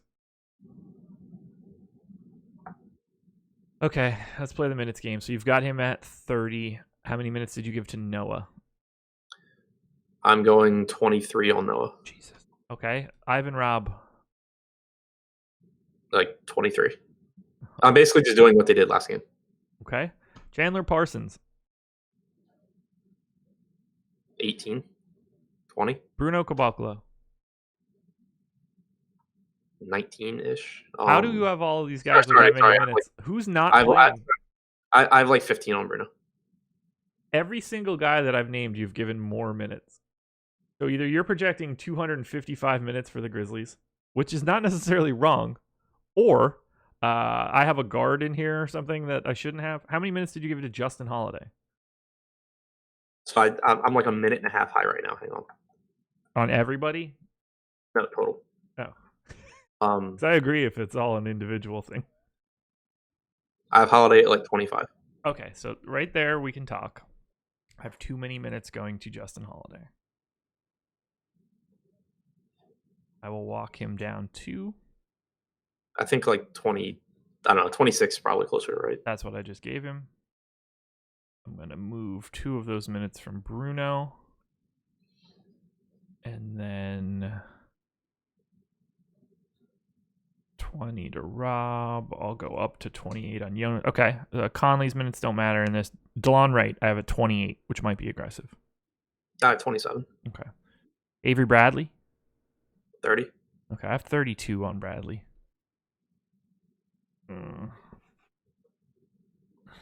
Okay.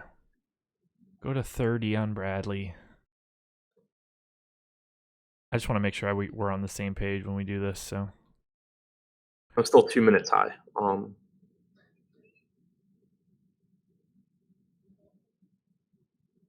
How many minutes do you have for Conley? 34.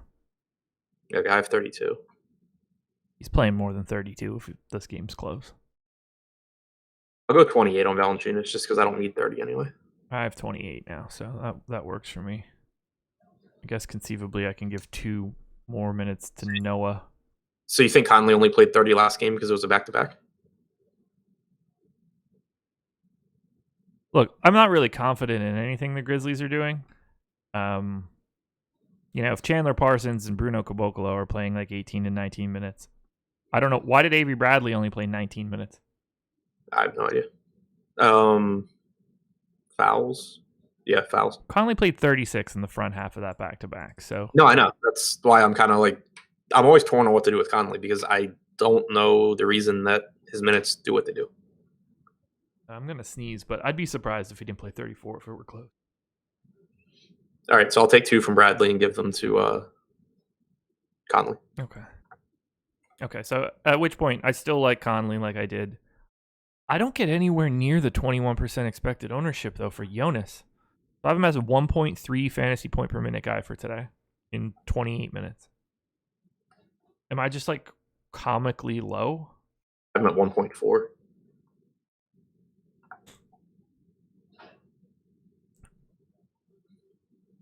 right. Well, for some reason I had cut his rebounding rate a little bit. Let's see how much. Yeah, even still, I'm up to like neutral.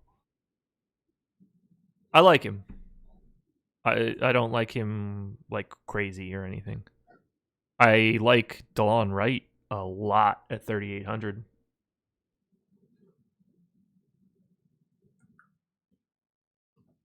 So if I use, so as far as rates for Valanciunas, he played 304 minutes without Kawhi this year, which is as close a comp as you're going to get as far as being on the floor with similar usage guys. He averaged 1.47 fantasy points per minute, 22.5% rebounding rate, 27.5% usage rate. Yeah, I'm pretty happy with where I have him right now, which is basically equal to the field. Yeah, I think I'll probably have I would guess he's a top 5 highest owned guy for me today. Wow. Okay. He was, but even if I lose, I'll still be ahead because he was like my second highest owned guy last slate at 5%. I'll say this much: at $18 on Yahoo, he is the best play on the entire slate for Yahoo. Yeah, let me see. Where do I have him? So he's 64 on DraftKings, which obviously is up from last game when he was 5K. And I thought he was chalk. He wasn't. I had him in like almost 60% of my lineups. On Yahoo, he goes Valanciunas, a little step down to Bledsoe, and then like a 25-mile drive to Brogdon. Yeah. So if I just sort by like value on my centers on DraftKings right now, Valanciunas is my top guy, excluding Lauri Markkanen because he's a power forward. Okay. Anybody else standing out for you for the Grizzlies here in what is a pretty tasty spot? So Valanciunas by a mile, then Conley. Wright's my third favorite guy. I don't love him, but I do think that 27-minute projection, I know you had 28, like could be low potentially. Yeah. There's a lot of ways for him to get more minutes. We've seen him close games the last couple of times out. So he's not going to kill you at 3,800 either. Right. Yeah. Ivan Robb on FanDuel for 4,600. Anything? Yeah, I still think that's too cheap. I mean, it's not the easy $3,800 play that it was last time. Yeah. He's Um, $1,000 more expensive on DraftKings. Yeah. So I mean, I never really know what to do with him because on a per minute basis, he's so good. But we've seen Joakim Noah play so well, and we've seen Memphis be willing to play Noah, alongside Valanciunas and Rab. So to me, it's just like he's still, even with Jaren Jackson out, he's like the third guy. Yep, I'm with you. But I'm just like waiting for a game where he explodes because I think it's going to happen, and I'm just not going to be there. Okay. What are you doing with Noah? Ignoring him, basically. I don't know what else to do. I mean, I got him for 22 minutes right now, 1.2 fantasy points per minute. He's just kind of there. There's too much value out there right now. And Yeah, no, I mean, that will only get bigger. He's just been so good. Did you expect to say that sentence before the season started? No, I made fun of it when they signed him. I think we all did. I mean, he's averaging like 1.2 points per minute since the start of January. Yeah, but like, what do you need to happen to play him at 4,600? Valanciunas get foul trouble. I guess they just have so many dudes. I mean, like, I think so. With Noah at 23 minutes, I get him as like a good point per dollar play at 4,600. The opportunity cost is what will keep him from being in a bunch of my lineups. That, and I'm not playing him in the same lineups as Valanciunas. Yeah. We just got the question, why would he play 22 minutes? That's wrong. He played 18, 20, and 24 in the 3 games that Jonas Valanciunas has played, 2 of which Jonas played 23 or 21. He is going to lose minutes to Jonas Valanciunas, so... Wait, what? I'm confused now. We're being told that Jonas... I have Noah in for 22 minutes. They said that was wrong. He's played 24, 20, and 18 minutes in the 3 games that Jonas has played for Memphis, and now Jonas is playing more minutes. I don't think the 22 is crazy. I would probably go down, not up. Right. Yeah, I assumed the person was saying we were too high. I assume. Why would he only play 22 minutes? Oh, okay. Yeah. Yeah, I mean, because it could go down. The only reason I have him at 23 is because he has been playing so well, and they've made it clear that they will play him, that they'll just play big. Although this is not a team that you would think they do that against. Classic time to run out 2 centers against the Lake Show, who doesn't even really have a true center on the floor for half the game. Right. And so they closed with Noah and Valanciunas last game against Nance and Zizic. So yeah, maybe I should probably take a couple minutes off of Noah here. I don't think we get a comparable closing lineup from the Lakers. You would think. Speaking of the Lakers, outside of Braun for 12K on FanDuel, I'm not really enthusiastic about any part of this. This is a terrible spot. Tough defense, slow ass game. I don't get the sense that I'll have much from the Lakers. Will you? Is it a tough defense? They've been 2% better than average over their last 15. Yeah, but they don't have Gasol anymore. That's true. I mean, why are we acting like Jonas Valanciunas is some bad defensive center? Yeah. That was clearly sarcastic. Yeah. I mean, at the very least, it's not a great matchup. Right. Like, I don't know. Is Avery Bradley a good defender? Who knows? Is Noah now? Who knows? Good enough, I guess, on JaVale. Yeah, I don't know. I don't see them as I don't see it as a good matchup for the Lakers. Yeah, no, I agree with you there. I just don't think they're from this point forward, I'd be surprised if they're still like the slowest and one of the best defensive teams. Yeah, I think they'll be one of the slowest and like an average defensive team. Right. Okay. Either way, I don't really want any part of the Lakers. Yeah, LeBron's really the only one that I'm. Yeah, and I don't think that that's going to take a lot of explanation. Nope. Alrighty, 3 games to go. And we got a lot of points coming up in these next 2. The Minnesota Timberwolves hosting the Sacramento Kings. 120.75 implied total for the Wolves, 117.75 for the Kings. So 3-point favorites for Minnesota at home, which kind of makes me feel like Karl Anthony Towns isn't going to play.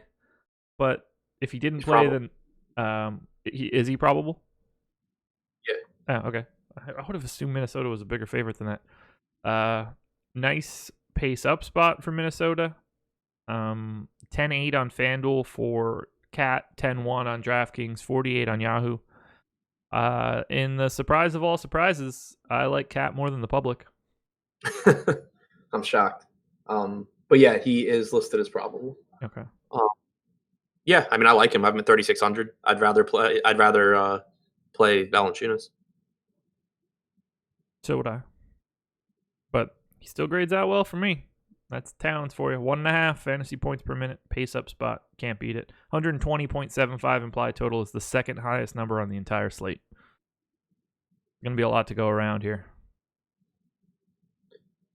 Jeff Teague, 6,700 on FanDuel, 5,700 on DraftKings, 23 on Yahoo. What do you do with Teague? Oh, I hate the rest of the Wolves. Yeah, it's really like Teague's been so bad the last couple of games when I thought he was going to be good. I kind of assume he's going to just like go nuts today. But I mean, since the trade with Wiggins, Towns, and Teague on the floor, they've played a total of 557 minutes together. Towns is at 1.4 points per minute. Teague's at 0.93. Wiggins is at 0.78. So I get Teague as, a reasonable play that I'll have across my, millions of lineups, but not as a core play or anything. Okay. Ooh, speaking of, I probably have all of this shit messed up right now. Where's Minnesota? Yeah, I barely changed anything.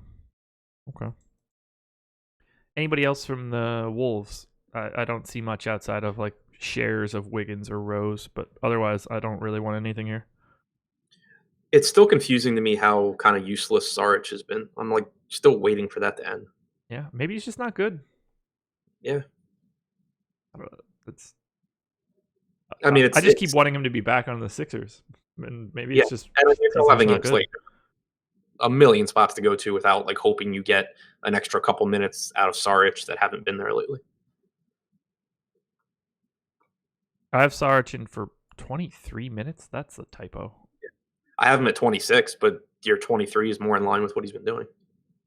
I didn't even mean to type that though. That I must have deleted what I actually had in there. I just don't know who to take these minutes from now. Ultimately, it doesn't matter. Sacramento. Man, I thought that I was going to get a lot of these guys, but apparently everybody's just priced where they need to be. Does anybody stand out for you for Sacramento? Because I don't get anybody even better than like 5%.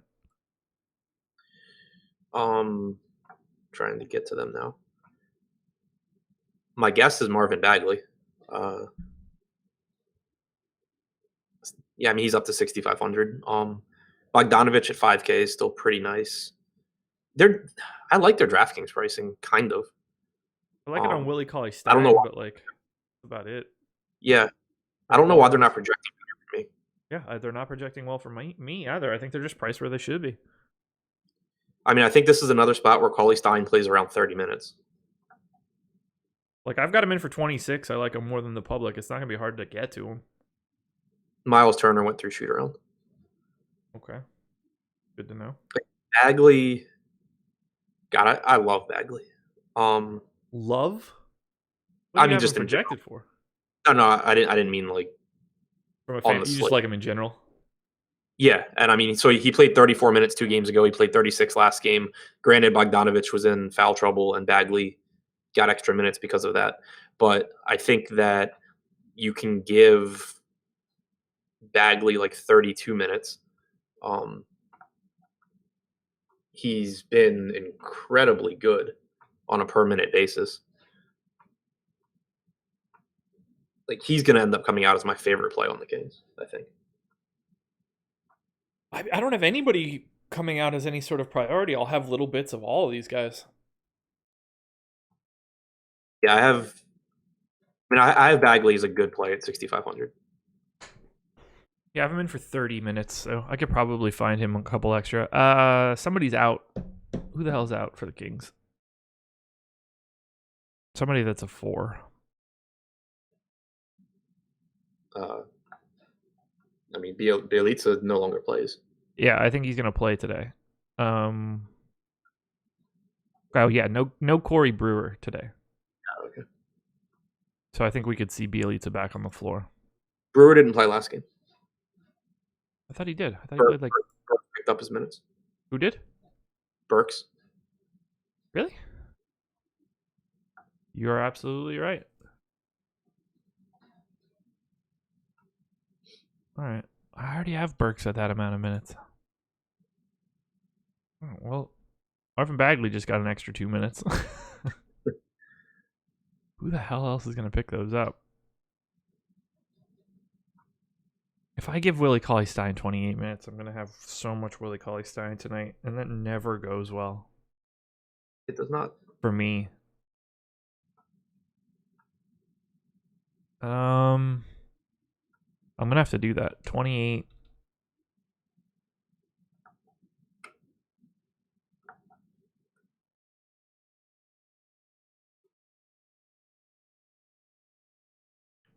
Knock Bielitsa back a little bit further. I don't know who else to give these minutes to, so I'm not going to. Bagley's not play. Bagley played 36 minutes the last game. Yeah, I was just too low from the beginning. Yeah, I like Bagley. And I like Willie Cauley-Stein probably more than anything else on DraftKings, which, again, is the least surprising thing that anybody's heard. So, yeah, after kind of adjusting minutes, I like Kings more than I did, which makes me happy. Yeah. How do you get away from $4,700 Willie Cauley-Stein if you think he plays north of 28 minutes?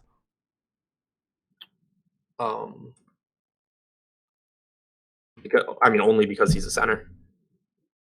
Like, I have him projected for a point per minute. Yeah, so do I.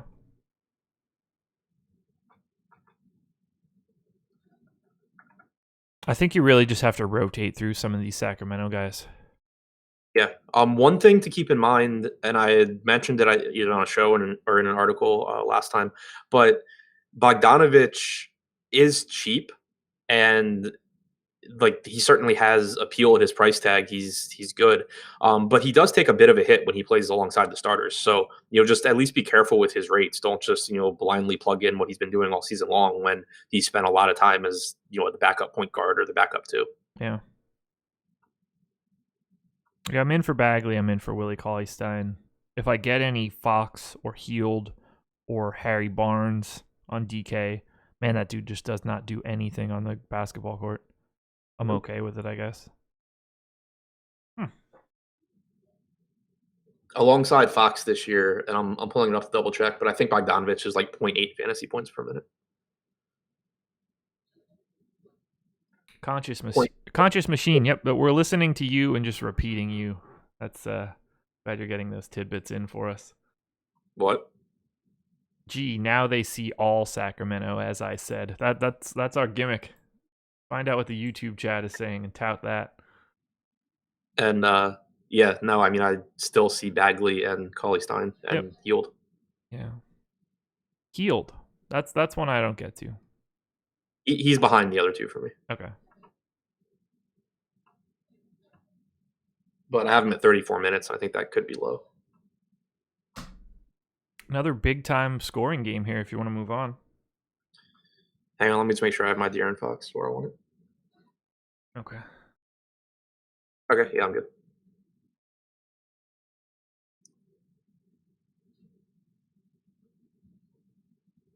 New Orleans Pelicans hosting the Philadelphia 76ers. 119.75 implied total for the Pels, 118.25 for the Sixers. Should be a great fantasy game. We'll start in the New Orleans side. I gave Anthony Davis 22 minutes. It feels weird. But I don't know what else to do with him. Yeah. Okay. So do you like anything here from the Pelicans because Julius Randle for 7,800 on FanDuel looks pretty damn appealing. I have basically nothing. Okay.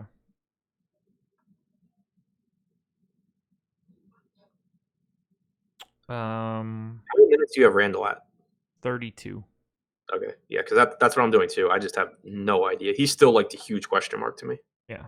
I like him on everyone on FanDuel this for team. 78. You could talk me into Kenrich Williams if he continues to play 34 plus minutes, but I don't need a lot. Elfrid Payton a little chalky, 4,800 on DK looks okay. Yeah, I don't mind Payton, but I liked him a lot more last game. I want to have a part of this game just because of the pace and the outlook, but I think it's crazy to me that the Pelicans are favored by 1.5 points. Yeah. How many minutes do you have Drew at? 34. Really? Should I not have that many? Because I mean, it's not out of the realm. I don't like he played 33 last game, but he played 24 the game before that. They said they wanted him to play like 28. Like I have no idea.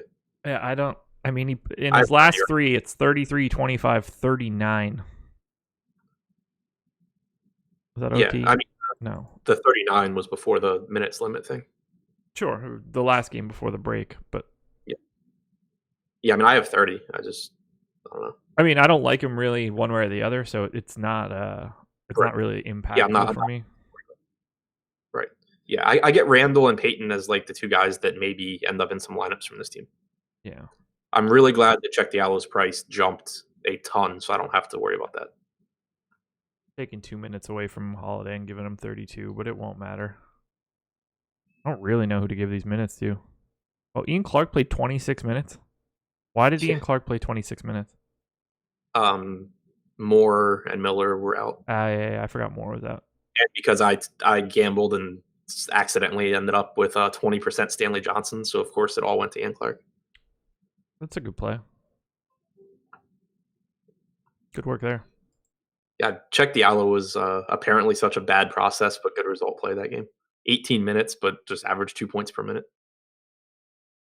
I hate that dude. I'm so happy that his price is up. I couldn't agree more. Yeah, when we got to this game, I was just like, I have no idea what to do. And then I saw he was 4,800 and I was like, cool, it doesn't matter. We're going to talk Philly. Yeah, that's the fun side here, I think. I agree, particularly in one spot. $7,100 Jimmy Butler on DraftKings is one of my favorite things of today. Yeah, that's a good spot. I also love Simmons. They're like equals for me on FanDuel, and then Butler just because of the $900 savings is just like it's hard for me to not love him on DK. Yeah, I feel like my rate must be low on these guys because they're just not jumping off like I think they should be. I bet you're pretty low on Butler. His usage rate with Embiid off the floor is massive. I just don't know what to do with Tobias Harris. Yeah, and they're staggering Butler and Simmons like we would expect to, which is what we want to see. Yep. So Harris is playing like all of his minutes with Simmons and vice versa. All right. Like I'm getting them all as good plays right now. I just think that they should be better. I'll say this much. I have Jimmy Butler as my third favorite play of the day on DraftKings. Yeah, he's nowhere near that for me right now. But and yeah, definitely. I basically just don't know what to do with Tobias Harris because I don't have enough info on him with Embiid out. Right. So he stays pretty neutral. Yeah, I mean, yeah, he's played 117 minutes without Embiid so far. What's his per minute rate? 0.95. Okay, so I have him at 1.01, so I don't feel crazy here. But yeah, I do get a lot of Butler now. Would you rather have Butler and at 7,100 or Lauri Markkanen at 79? they're almost like identical. Yeah. I'd feel better about Butler. I have Markkanen projected like the same. Okay. But I might pull Butler back a little bit because I ran it without Embiid, but half his minute or 2/3 of his minutes are still going to come with Simmons. Sure. So I don't know if that has a big impact or not. I mean, in theory, it should make it even better, right? Probably. Yeah, it doesn't look like it matters. Well, yeah, it doesn't really matter. We're not doing any sort of Boban dance here, right? At 5,500, I don't think I need to get there. It's a terrifying matchup. Yeah, I don't have much interest. A little bit of Redick, I think, is fine here. Sure.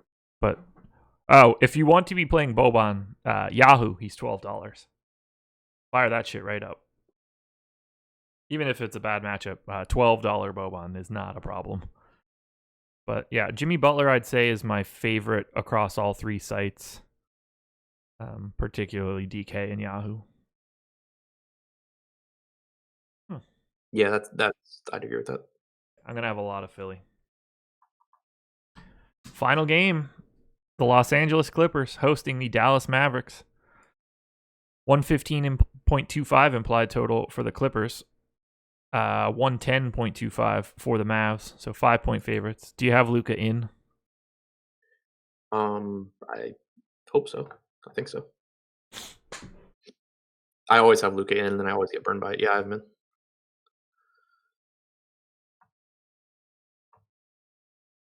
Hold on.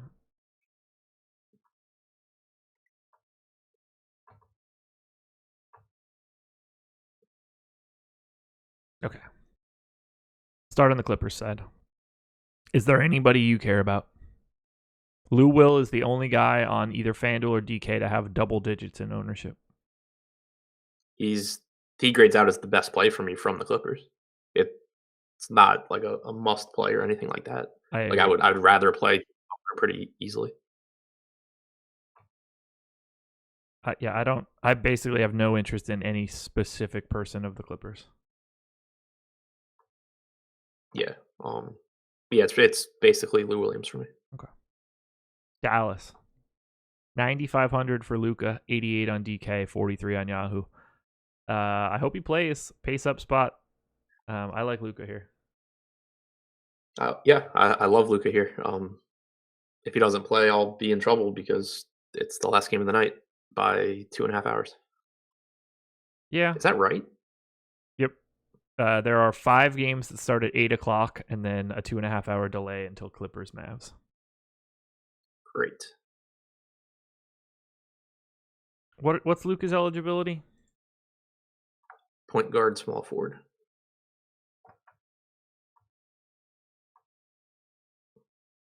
What's Lou Will? Point guard, shooting guard? Okay. Although the chances of you having Luka in at point guard are pretty low. Right.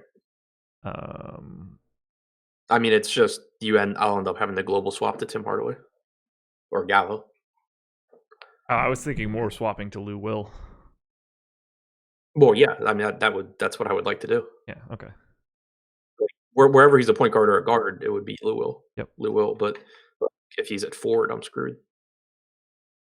So either way, I'm gonna have some Luka. I will recommend this though. If Luka gets scratched late, don't immediately put a ton of Tim Hardaway in because that doesn't work out as well as you'd like it to. Yeah, I probably didn't need to give him a minutes boost as well. That's probably what got me. That one hurt. Dwight Powell for 4K is okay. I don't know. Do you remember us talking about like why are we getting so much Dwight Powell? And then we were like, oh, so and so's out or whatever. At no point in time did either of us mention that Salah Mejri is back with the team and playing a lot. Yeah. Never even crossed my mind. I was like, oh yeah. So Salah Mejri is going to play 20 minutes a game apparently. Forgot they re-signed him. Cut him just to bring him back immediately. Stupid roster crunch. And apparently now he's a 3-point shooter. Yeah. Do you want any Mavs besides Luka? I'll have a little bit of Hardaway, a little bit of Powell, a little bit of DFS. I'll have some Powell and some Mejri. Okay. At 3,200. Yep. I think it's about that time. Luka gets ruled out. I mean, if Luka gets ruled out, Jalen Brunson at 3,900 is still almost a fantasy point per minute guy.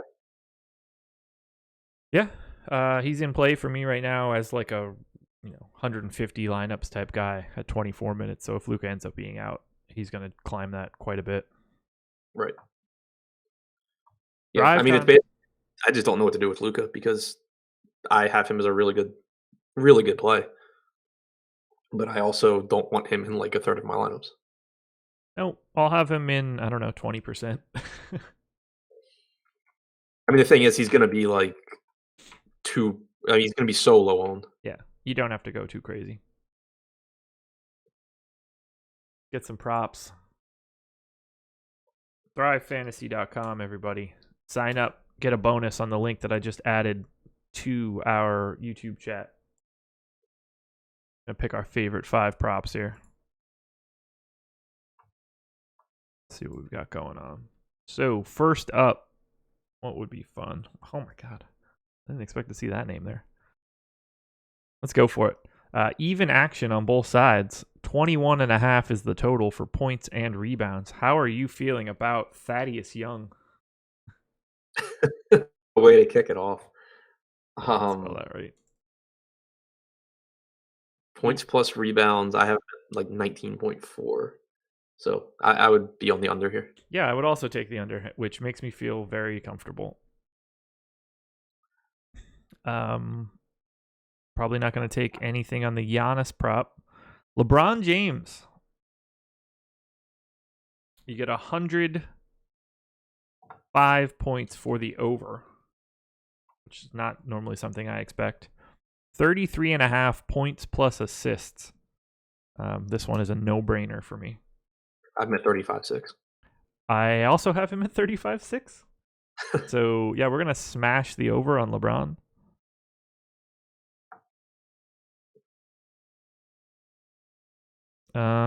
What else would be good? Okay, Jimmy Butler. Also, 105 points for the over. Just points, though. 20.5.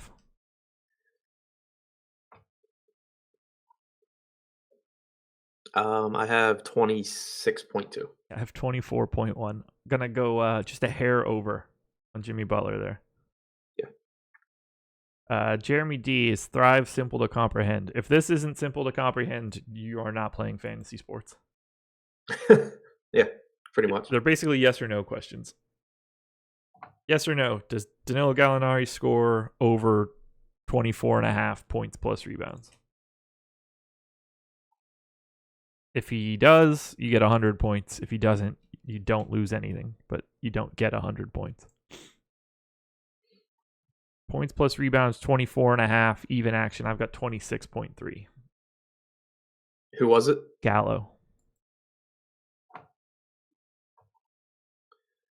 I have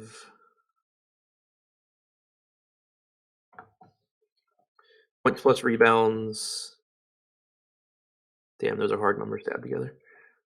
25.8. Okay. Do you see any on there now that you want to look at? I think the Willie Cauley-Stein one's interesting. 7.5 rebounds, 115 points for the over, and we both think he plays a lot of minutes. So I have the over. 7.5 rebounds, 115.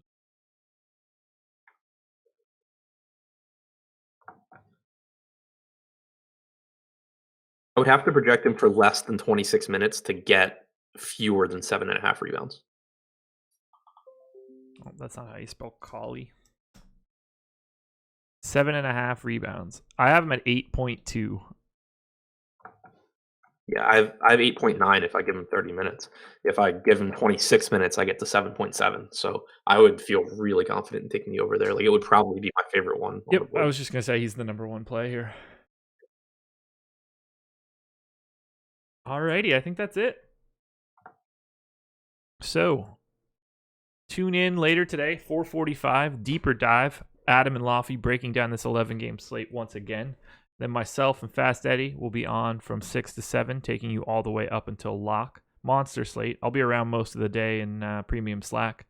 A couple things I have to get set up today, but I will be around for most of it. NBA strategy is the promo code. Laffy will have the deep dive out in the early afternoon. Should be a fun slate. Got some news to wait on that could really blow this stuff up. Friday was nuts. There's potential for it to go like Friday, which would be fun in that last stretch. Get yourself squared away. Anything else, Adam? No, I think that's it. Perfect. Best of luck, everybody. We're out of here. Talk to you tomorrow.